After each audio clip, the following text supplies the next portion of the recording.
बिस्मिल्लाहिर्रहमानिर्रहीम। सूरह अल-अराफ पारा नंबर 8। और यहाँ पे अल्लाह तबारक व तआला आगे फरमाते हैं कि ज़मीन व आसमान के बारे में कि ज़मीन व आसमान उसी ने 6 दिन में बनाए, फिर अर्श पे बैठा है नज़रें मिलाए। रात हर दिन को उड़ाता है वो, सूरज चाँद तारे चलाता है वो। बड़ी बाबरकत वो ज़ाते खुदा है, अमर उसका हर सू हर जगह है। अपने रब को पुकारो और गिड़गिड़ाओ, हद से आगे न तुम निकल जाओ। मत ज़मीन में तुम खराबी मचाओ, तवक्को रखो उसकी तरफ आओ।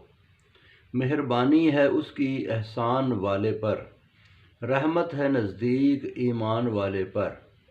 वो है जो चलाता है हरदम हवाएं, जो बादल बरसाएं खुशखबरी दिलाएं। बारिश से ज़मीन में जान डालता है वो, मुर्दों को भी उसी से निकालता है वो। नेकी से नेकी होती है मौलूद, बुराई से बुराई होती है मंसूब। तो बहुत शुक्रिया जी, बाकी फिर सुनाऊंगा।